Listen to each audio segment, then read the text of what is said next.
Belum lama ini sorotan tengah tertuju pada laga krusial yang baru saja dijalani skuad Garuda dalam laga lanjutan kualifikasi Piala Dunia 2026 zona Asia.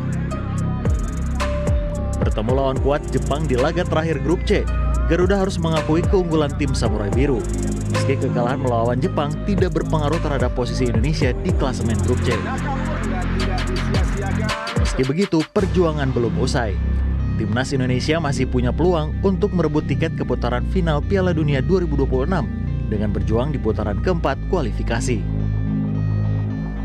Laga nanti pun akan mempertemukan tim-tim yang cukup tangguh dari zona Asia yang tak bisa dianggap remeh. Langkah Indonesia belum tuntas, namun harapan tetap menyala. Meski berat, peluang masih terbuka. Dukungan penuh dari supporter tanah air tentu menjadi semangat bagi skuad Garuda untuk terus berjuang ke gelaran akbar dunia.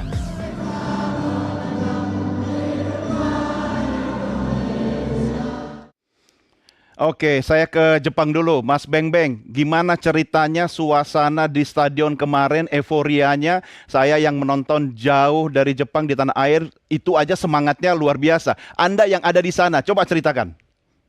Sangat luar biasa, Bung. Kemarin tuh banyak dari supporter Indonesia yang datang langsung untuk menyaksikan pertandingan langsung ya.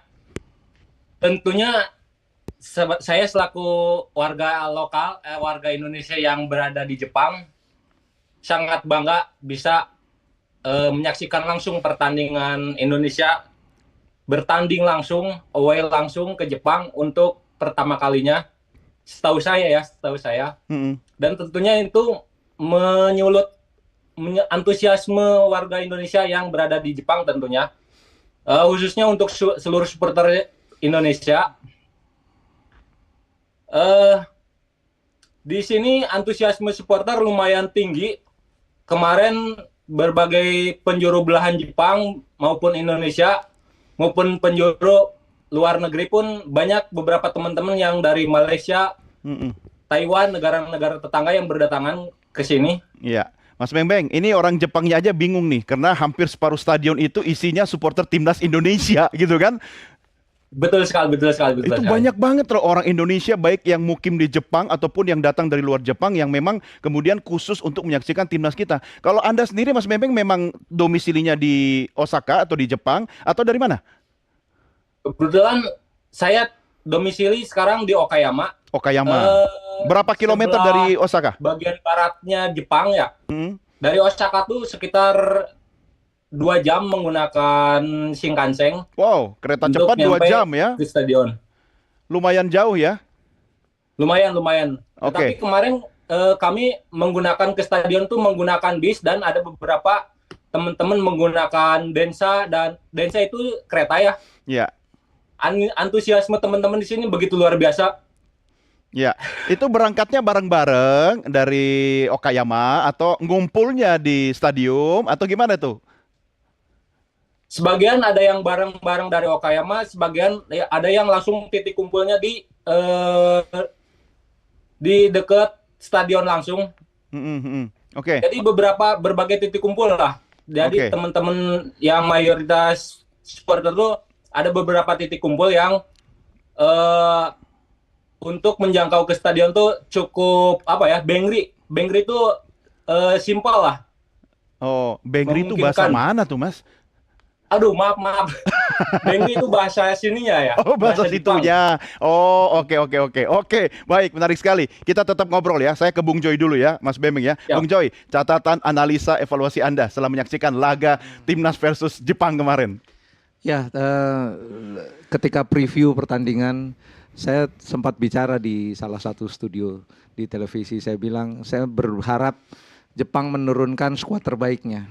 Wataru Endo main, Mitoma main, Kubo main, pokoknya semua terbaiknya. Kenapa? Karena bagi pemain-pemain Indonesia bertemu dengan pemain elit top dunia, bukan Asia loh, top dunia loh mereka itu kan pelajaran yang nggak ternilai harganya.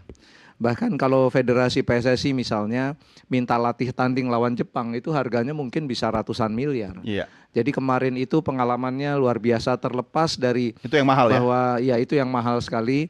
dan pengalaman Beckham Putra yang dia dapatkan di lapangan, siapapun pemain yang di lapangan ketemu dengan Wataru Endo, dengan Kobe, dengan siapapun yang ada di lapangan di Jepang kemarin, rasanya itu akan membekas, akan menjadi bekal dia nanti dalam karir dia selanjutnya. Karena bertemu dengan, kan jarang sekali bisa ketemu pemain-pemain top dunia. Terlepas dari kalahnya yang sangat telak setengah lusin, satu catatan saya lagi adalah kita kemudian tahu cakrawala di depan kita itu lawan-lawan yang elit tuh kayak apa. Ya elit tuh kayak Jepang itu. Kelasnya bedanya jauh. Nah ketika kelas bedanya jauh, itu respon di lapangan harusnya seperti apa. Tadi saya sempat ngobrol dengan Coach Indri juga. Kalau sebagai pemain, menit pertama saja pressure-nya udah seperti itu, gimana tuh responnya? Karena saya tidak menyalahkan dalam arti Coach Patrick atau pemain semua, ada yang bilang Miss Hilgers mainnya jelek, Jai Isdas nggak seperti biasanya, Joy Pelupesi nggak seperti biasanya. Ya lawannya Jepang, pemain-pemain yang sudah bertahun-tahun berlaga di Bundesliga, di Premier League, di mana dengan semua atmosfernya yang sangat berbeda. Laga internasional. Laganya laga kelas 1 semua. Tapi Anda pernah bilang timnas kita memang the best untuk saat ini. The best lawan yang the best juga atau gimana nih? Kalau saya bilang yang skuad sekarang kan dari setelah beberapa periode ini, setelah masuknya Olo Remeni, setelah masuknya Joy Pelupesi, itu kan sebetulnya di grup C itu salah satu yang diperhitungkan. Nggak pernah loh kita menang lawan Arab Saudi, nggak pernah kita menang lawan Bahrain misalnya. Ya kan kemarin bisa menang, lawan Cina pun kita kalah di Cina, kita menang di Jakarta. Jadi sebetulnya skuad yang ada sekarang ya sudah yang terbaik. Bahkan bisa menembus ke putaran keempat kan. Tapi kalah bersaing dengan Jepang lah tentu saja, Australia dan Arab Saudi yang posisi 3. Tapi overall memang kita kalah kelas. Dan itu membuka cakrawala kita semua, bukan semua Coach Patrick dan pemain, Jais dan kawan-kawan, tapi juga para netizen yang menurut saya sudah sampai pada tahap terlalu jumawa, terlalu jumawa sampai bilang King Indo, apa segala macam. Itu menurut saya juga mempengaruhi mental dan moral pemain. Karena mereka kan baca medsos, baca macam-macam, dia merasa benar kita sudah menjadi raja di nanti Asia. soal itu akan dikonfirmasi sama Mas Asrari ya. Tapi saya ke Coach Nunung dulu. Ini soal setengah lusin kata Bung Joy tadi, sebenarnya kita nggak telak-telak amat ya Coach, karena kita dapat pengalaman mahal dan berharga. Catatan Anda gimana Coach? Sama sih, Bung Joy bilang bahwa ya ini pengalaman berharga buat keseluruhan pemain, terutama pemain-pemain lokal kita ya. Kalau pemain semacam Joy Pelupesi, Kevin Dix atau si J.I.Z, Verdong, mereka sudah terbiasa dengan lawan-lawan yang sama dengan mereka gitu. Tapi ya Beckham lah, mungkin sebelumnya Rido. Kita butuh itu. Kita butuh laga sama Betul. Jepang kemarin. Karena kan kita juga pernah mengalami bagaimana kita lawan pemain-pemain yang benar-benar bermain di Liga Serie A waktu zaman kita masih di Primavera. Ya kita belajar dari situ bagaimana mereka memanfaatkan benar-benar momen, dan kita juga memanfaatkan momen itu. Kedisiplinan mereka, jaga kondisinya mereka, dan ya ini pengalaman yang berharga buat kita. Semoga ya pengalaman ini kita jadikan pelajaran untuk perbaikan di masa yang akan datang. Dan mahal sekali ya. Betul, mahal memang sekali. Pengalaman itu mahal dan ini bagian dari proses. Betul. Ya kan? Betul. Kita juga harus mengedukasi penonton, supporter ya menikmati atau melalui sebuah proses, Bung Joy. Anda setuju nggak? Iya, karena kan kemarin tuh seolah-olah setelah mengalahkan Cina kan naik setinggi langit. Tiba-tiba kita kalah telak lawan Jepang, harus membumi lagi gitu. Karena apa? Ke depan kan masih ada putaran 4 gitu loh. Jadi ya tetap harus sekarang kita membumi, tahu semua kesalahan, kelemahan kita, perbaiki, masih ada 3 bulan gitu. Betul. Bahkan Garuda pun juga harus istirahat untuk kembali mengepakkan sayapnya kan. Kata Yolanda seperti apa nih melihat laga kemarin? Gila sih, seru banget. Seru ya? Kebetulan aku juga nonton bareng-bareng sama teman-teman dan mereka pun apresiat ke pemain sebenarnya karena masih mau berjuang sampai menit akhir. Yang pertama adalah mentality. Karena mental tuh bener-bener suatu hal yang krusial menurut aku. Apalagi kita sebuah tim, kita main 11 orang, satu yang udah drop aja bisa bikin hancur sebuah tim. Tapi kalau 11 pemain bisa menjaga sampai akhir, sampai peluit babak terakhir dibunyikan, walaupun hasilnya buruk, tapi itu yang harus kita jaga karena perjalanan kita masih panjang. Apa sih yang membuat mereka itu mentalitasnya menurut Yolanda tetap stabil atau terjaga? rasa percaya diri mereka sebenarnya, karena dukungan di stadion itu kan luar biasa. Ada pemain ke-12 yang memberikan tenaga baru buat mereka, Iya. semangat baru buat Iya. mereka, dan mereka pun pasti memberikan yang terbaik untuk masyarakat Indonesia, terutama yang hadir di stadion dan nonton langsung ke stadion. Tapi terlepas dari itu, dukungan dari keluarga pun juga pasti jadi faktor besar buat mereka bawa Garuda Terbang Tinggi. Tapi kan kalau Yolanda sendiri sudah di tengah lapangan, itu kan sudah fokus kan, ngadepin betul. bola bundar Betul. itu kan. Ya Betul. kadang teriakan supporter atau wajah keluarga yang duduk mungkin di Betul. tribun udah kagak keperhatiin lagi, itu gimana tuh? Betul. Nah, itu fokus mereka itu sebenarnya sudah terjadi di lapangan, tapi di balik itu mereka sudah menyiapkan diri mereka. Setiap orang, setiap pemain punya metode cara masing-masing untuk menyiapkan diri mereka. Ketika sudah di lapangan, energi mereka sudah terkumpul, disalurkannya ya dengan melalui bola itu. Oke, nah sebagai seorang kiper kita dapat pelajaran setengah lusin kata Bung Joy, ya Yes, kan? betul. Bagaimana Anda melihatnya? Mau sehebat apapun kipernya, kalau kita tidak bisa bekerja sama dengan 10 pemain lainnya, kipernya pasti akan jebol juga. Sama halnya kalau kipernya biasa aja Yes. tapi ada 10 Ronaldo, 10 Messi, ya tetap aja nggak akan bisa. Jadi mau sehebat apapun kiper, mau sebagus apapun kiper, kalau lini depannya tidak bisa menjaga dengan baik, ya pasti kiper akan jebol juga. Iya, setuju. Tapi saya lihat Emil kemarin ya, Yes. Yolanda abis gol kelima ya kalau nggak salah, dia kesel banget Yes, rasanya. betul, Ya wajar betul, lah betul, kalau betul, kesel. betul, Iya, betul. wajar. Untuk seorang kiper itu saya nggak pernah ada di lapangan dengan situasi seperti itu. Tapi Itu- kesenggol nggak mentalnya ketika sudah gol kelima? Nah itu maksud saya mau tanya sama Yolanda, nanti saya tanya Coach Indri juga kan dia pemain juga. Itu gimana tuh rasanya udah kebobolan 5, terus juga kan sepanjang pertandingan kan ditekan si Betul, Emil itu, betul. dia sempat bikin beberapa penyelamatan. Betul. Rasanya gimana tuh kira-kira? Biasanya kalau sudah lewat dari gol ketiga itu mentality akan mulai berkurang sebenarnya. Itu secara psikologi seorang kiper itu pasti terjadi karena lebih dari 3 tuh seperti di bayangannya sudah terlalu banyak lah. Apalagi bertambah terus menerus. Tapi posisi kiper itu kan tidak mudah untuk digantikan. Iya. Apabila pelatih pun juga akan melihat kondisinya seperti apa. Kalau pelatih melihat Emil masih dalam on track on point-nya, sampai kapanpun dia tidak akan diganti. Terganggu iya pasti. Terganggu tapi iya, dia harus kembali lagi. Betul, betul. Nah, dukungan-dukungan kan kita nggak tahu nih apa yang disampaikan pelatih kiper kepada Emil, teriakan dukungan seperti apa yang ini yang kita tidak tahu. Nah, ini yang sebenarnya harus jadi pembelajaran juga buat netizen karena menjadi posisi di Emil itu nggak mudah. Kebobolan banyak tuh mentalitinya akan ngedrop. Kalau Emil dalam posisi drop, Iya. mungkin golnya akan lebih banyak. Oke, ini menarik ya. Oke, tapi kita geser dulu karena ada pepatah maha benar netizen dengan segala komennya. Setuju. Tapi Mas Asrari, saya minta Anda menerangkan dengan data-data hasil riset dari Indonesia Indikator terkait dengan laga Indonesia-Jepang kemarin. Anda punya datanya? Punya. Oke, ayo Mas, Boleh kita silakan sambil kita lihat ya. paparkan Saya kepada penonton Merah Putih di rumah. Oke, sambil kita lihat sama-sama tayangan data atau grafis dari hasil riset Indonesia Indikator.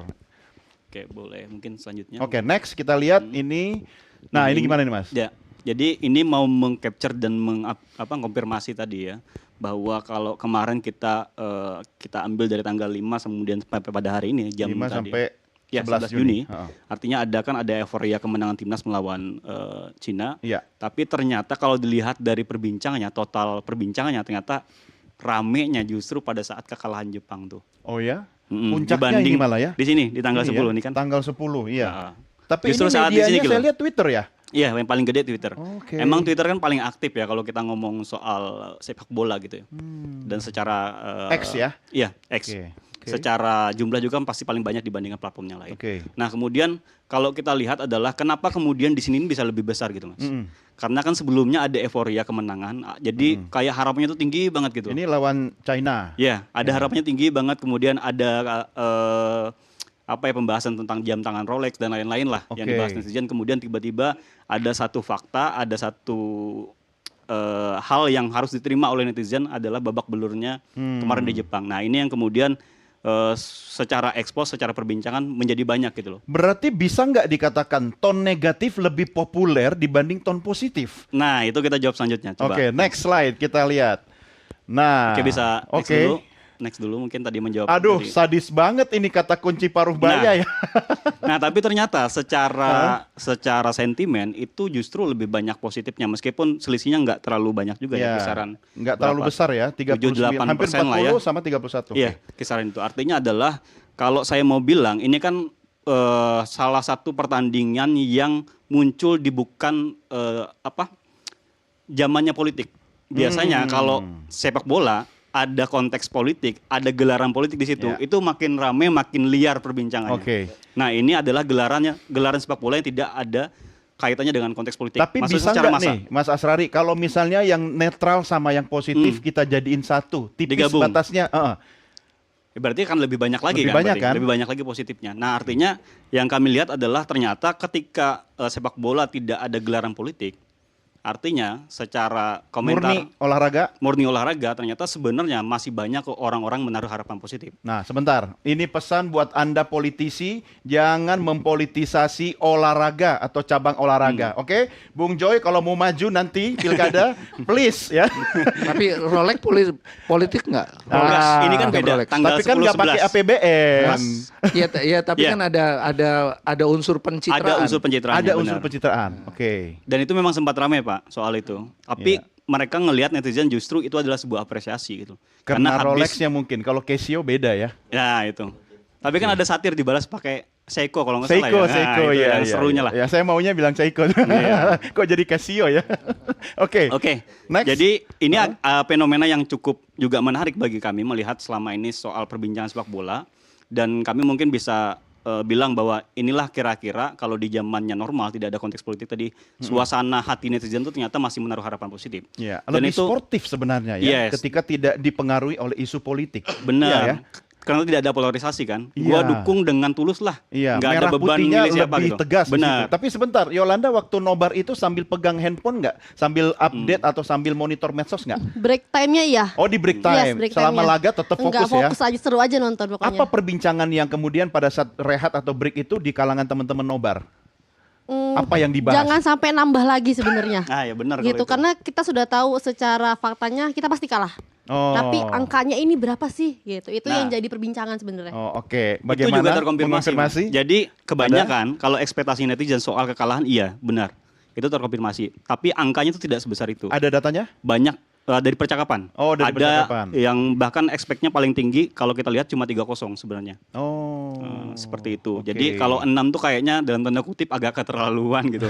Karena harapannya tuh cukup sampai di situ karena kemarin sebelumnya menang ada expect bahwa laga di Jepang ini bisalah kira-kira bertahan, tapi ternyata kan Jepang juga tidak mengundurkan diri, dan ini tadi kita sempat sebelumnya di sesi sebelumnya di Nusantara juga kita bilang kan bahwa Di NTV ini Prime. mungkin respect-nya Jepang lah kepada kita bahwa tidak melihat Indonesia itu sebagai tim yang dari ASEAN, dari yang tiba-tiba nongol nih, ya udahlah kita main biasa aja, ternyata enggak kan. Dan kemarin terlihat juga di beberapa capture-nya netizen ternyata ada pemain-pemain seniornya Jepang yang cukup dikenal oleh masyarakat Indonesia juga hadir nonton. Itu artinya memang laga itu laga luar biasa, dan saya yakin mungkin itu satu-satunya laga olahraga di Jepang yang mungkin secara penonton lebih banyak. Kan kalau kita lihat kan sepak bola juga nggak terlalu populer di Jepang gitu ya.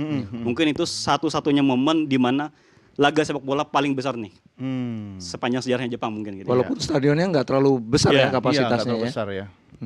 Oke, duduk dulu Iya. Mas, nanti kita lanjut di segmen berikutnya. Dan saya juga mengingatkan pemirsa untuk silakan kalau Anda jangan lupa saksikan program Merah Putih live YouTube official Nusantara TV. Anda jangan lupa like, share, subscribe, dan boleh menuliskan komen, pertanyaan, pendapat apapun terkait dengan topik diskusi kita malam ini. Jangan kemana-mana, Merah Putih segera kembali sesaat lagi.